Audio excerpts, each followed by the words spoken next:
I'm on the Steeds right now for like a murder. You know what I'm saying? Like for a murder. When they hate you, they frame you. You know what I'm saying? So it's just like in due time, like I'm still gonna be giving a record count, I'm still gonna be putting on for the cool kids. Cause I ain't gonna start recording. Innocent. I'm just gonna run cause I'm scared to death. The police, they don't tell me what they do.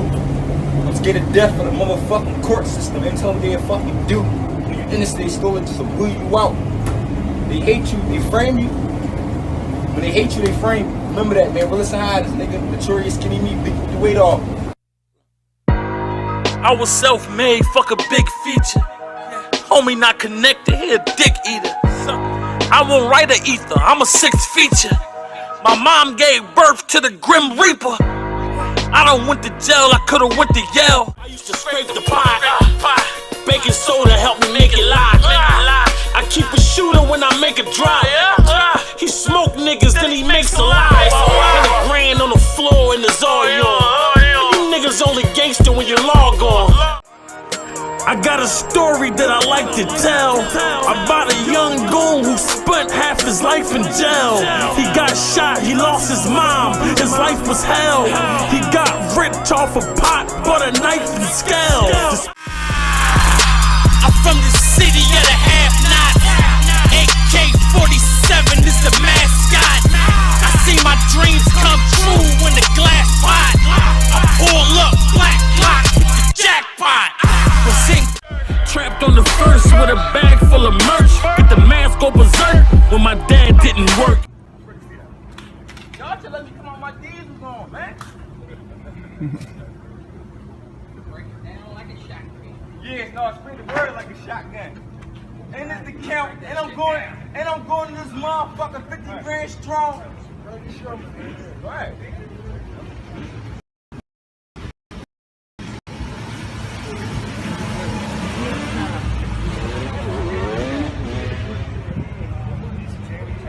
Everybody know I have the game on. I don't sit in my club. I ain't that. I'm the realest nigga. I'm the realest. No, man. I'm the realest nigga living. No. Hey, yo, let everybody know, right? Huh? Just let everybody know. I got you, bro. Let everybody know, right? Alright, bro. Let everybody know, right? I'm the realest nigga living. I just happen to rap, man. That's it, man. Videos, my brother. I ain't listen, man. I'm a $1 million nigga, man. Damn, y'all know I got $1 million talent. Y'all do that, man. I ain't doing none of that. And I was growing dreads on these niggas. Don't mind my hair. I wanted everybody to see me come out and swag. Hey, yo, just let everybody know, alright? Yo, what it is, people, we is back, baby. Never down, keep it G News. And today, it's the first day of 2024, y'all. Happy New Year to everybody, man. If y'all ain't catch my New Year's video, I did. But in this video, we talking about AR-AB, y'all. How many people is really familiar with what happened with AR-AB? I know everybody's saying the case. You know, everybody heard he was arrested, caught a slew of time. You feel me? But how many people is actually familiar with what actually went down in this situation? Because I wasn't. You know, I don't know what I was doing back in these times. I know I really wasn't playing the internet too heavy in 2018 and, you know, before. But AR-AB was locked up, yo, and sentenced to 45 years in prison on drug charges. Now, I spoke about drug charges on my channel. Y'all know how I feel about that. A lot of times, I think that they over-sentence us when it comes down to drugs. Now, you do have the argument that people will say, you know, drugs create crime, and, you know, I get it. Seems like to me, y'all, they got picks on who they want to give this extreme amount of time to. You know, because everybody sell drugs. You know, it's documented that blacks and whites sell drugs at the same rate. You know, we all in this together. You know, really, drugs is the American way. This country was built off of it, if you want to be real. But in this video, we're going to talk about that case, you know. And the reason why I want to talk about this case is because AR-AB just recently did an interview. And I'm going to get to the interview, you know, because I want y'all to hear what he had to say. But before and prior to his interview, a few other guys spoke out on this. I need everything handed to me. I mean, they say career criminal in there. Career criminal, automatic 15 years. You know what I'm saying? That's why I took the deal. Like they said, they're gonna drop the gun charge, and keep the witness tampering. So I had to hop on that. You know what I'm saying? But you remember when I don't know if you remember, I had to hop on that. You know what I'm saying? Like y'all gonna drop the gun charge, and I could just plead out to this intimidating witness. Like, all right, y'all got me. You know what I mean? Peep the whole twist. When the feds got up there and took the stand on me, no fed can ID me. Nobody from the feds can say, oh, that's Skinny in there. That's Skinny in this video. And on top of that, they got surveillance set up on a block. Whole time, it's 17 minutes of the footage is like deleted out the joint. You dig what I'm saying? Like my whole joint is, but it's 17. What the footage at? You understand what I'm saying? Like they had somebody. It was like a bullshit. Like I said, it was political. You dig what I'm saying? Like, it was real political. Like if I wasn't like this rapper, if I had a little rap wave or had friends I had and shit, this wouldn't have been my outcome. You understand what I'm saying? If I was like a little regular nigga and shit like that, I'd have easy spanked the case. You dig what I'm saying? Like, but it was like real political. You know what I mean? Like they used my raps, they used my little rap image. They did all that. So they basically really like, because from what folks told me, said they didn't have a witness, actual witness at the trial. Was that the case? They had no witness at the trial. So they didn't have no witness to testify against you. They have no witness that testified against me. Alright, look. Before I get into the star witness, we got a witness that supposed to have been, like he's a civilian, he's a person that's licensed to carry a gun. He's a security guard. He gave his statements 8 minutes after the murder that he talking about happened. 8 minutes after the murder that happened that he's talking about, he give the cops that arrived on the scene a statement. He say, I seen the shooter. The shooter was 180 pounds, dark skin. 180 pounds, dark skin. He said the shooter was 180 pounds, dark skin. So he basically said, I seen him. I seen what he looked like. He said, I seen him. People, what he say? He said, I seen the shooter was 180 pounds, dark skin. Everybody know Notorious Skinny Me, Biggie with the weight of ain't 180 pounds. I've never been 180 pounds. And you definitely ain't dark skinned. Yeah, I'm definitely ain't dark skinned. You understand what I'm saying? Now that was Dark Low and Skinny. You know, these are some of the guys that was involved in this OBH indictment. Now, Dark Low ended up catching a lighter sentence because I don't think he was really involved. You know, he got caught up on some witness tampering. And y'all gonna hear what they saying he actually was alleged of doing. And Skinny was actually charged or not even gonna say convicted of a murder, but they insinuated that he had something to do with the murder. Actually, you heard him say it out of his own mouth. Now, in this situation, in this case, I'm going to give y'all the case before I actually let y'all hear from ARAB, because ARAB has some interesting things to say about this case. But the reason I want to give y'all the case first, because I want to ask y'all, do y'all think everything went how it was supposed to go? You know, because a lot of times, and I've covered it a few times on my channel within the last couple of days, where you got people that go to prison because of influence. You know, they don't really actually have evidence to convict the person other than their influence. You know, influence a lot of times creates RICOs. You know, we seeing it with Young Thug. Young Thug had the influence, now he finds himself in a RICO. Now my question to y'all is, and we're going to find out in this video, is do the same rules apply for ARA? Abdul West, 38, of Brookhaven, PA, was sentenced to 45 years in prison.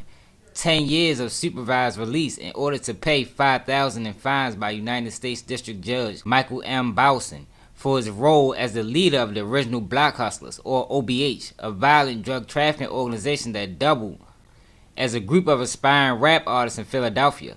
Two of West's co-defendants, Jamal Blandon, 39, and Jamel Hickson, 43, both of Philadelphia, PA, were also recently sentenced and received 25 and 20 years in prison, respectively.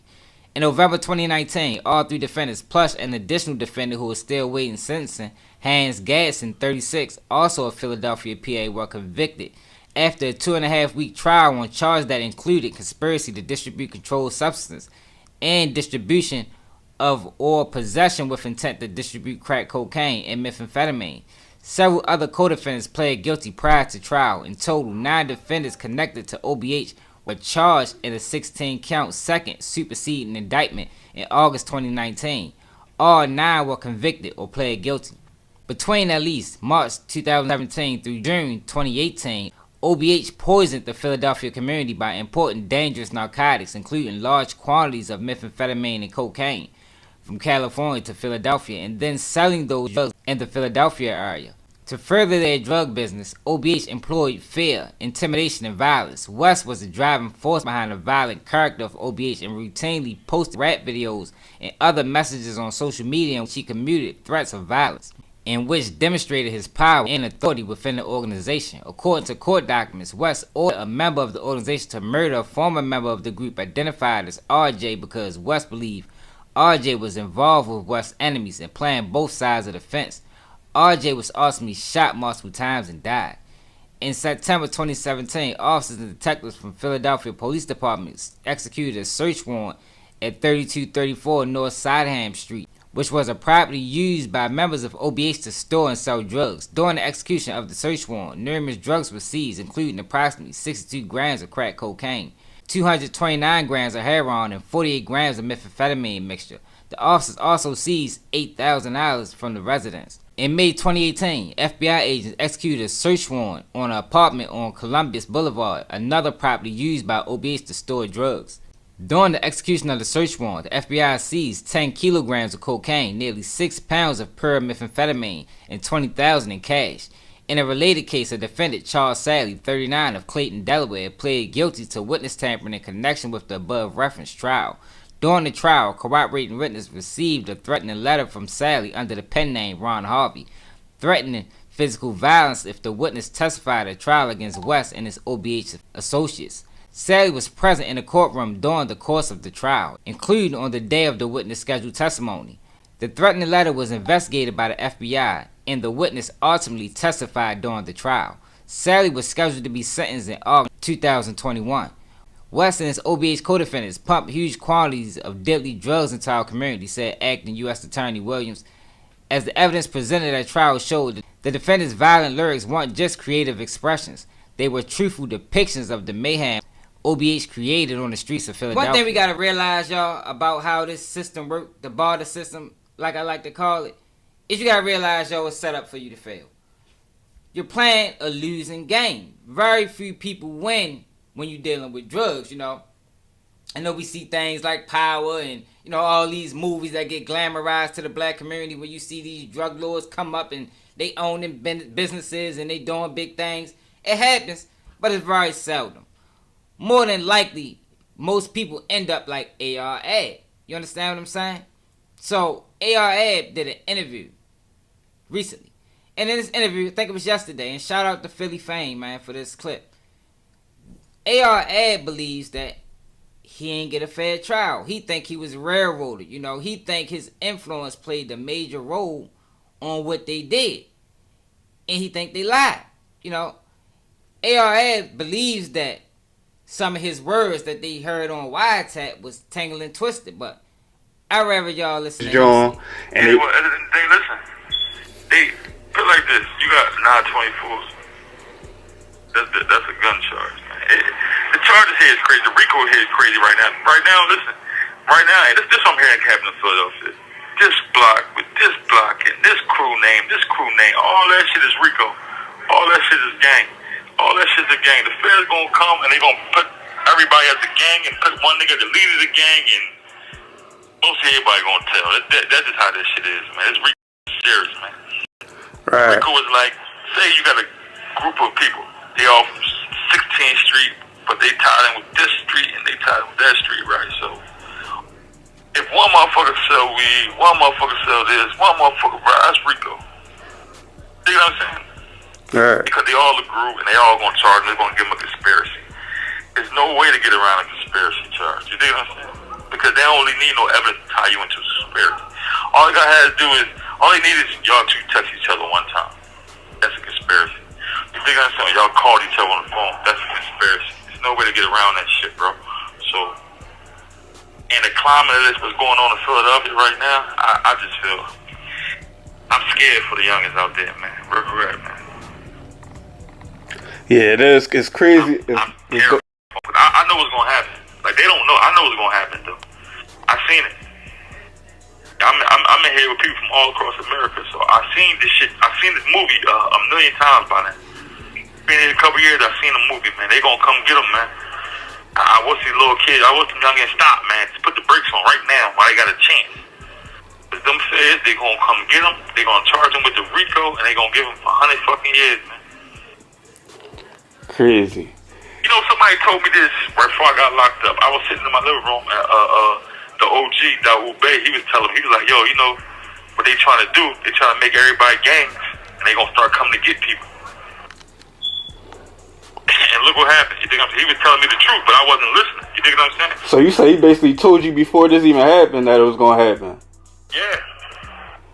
I wasn't really listening and shit. Like my whole thing was like, man, I'm running around, man. I ain't no gang. I ain't doing nothing. They can't give me no conspiracy or no RICO. Fuck no, that shit don't mean nothing. I don't give a fuck if you don't think you're a gang. You're a gang in their eyes. If you say you from 20-something street, whatever street, and there's a bunch of y'all a gang, they're gonna hit you with the conspiracy and hit you with the RICO. Then with all the violence, people think about the state. You go in the county, you beating it. Listen, when the feds come get you, they come to get all that shit. They bring all that shit back up. I don't give a fuck how many shootings you beat, they bringing it back up. And they gonna push you on the moon for it. Like, you could be charged with selling motherfucking cocaine or something, right? But if the feds pick your shit up, they gonna use it as relevant. They gonna use your old shooting that you beat as relevant conduct. And they gonna enhance you. You know what I'm saying? Your time. They play so many. Listen, what I learned in federal trial is it's probably impossible to beat them. You know why? Because they don't have to have evidence. Damn. No, listen, check this out. He said they don't have to have it. Nobody told on me that said I ever sold a narcotic. You know what I'm saying? Nobody never had not one witness get on the stand and say I sold a narcotic. The person that got on the stand with me, he tried to get me locked up for violence. And when he made his statements, he tried to get us locked up for violence. Nobody got on the stand and said I ever sold a narcotic. You know what I'm saying? They don't need it. Nobody ever said I went to any city, sold any narcotic. All they need is circumstantial evidence. All they said was, oh, listen, he went out L.A., he came back, you met up with him when he came back. So you know what they was doing, right? They was selling drugs. That's just what it was. And nobody ever said I was. You know what I'm saying? That's crazy, man. But how can you get around that? How can you beat that? They got a theory, and you got your theory. They got a theory, you got to prove their theory wrong.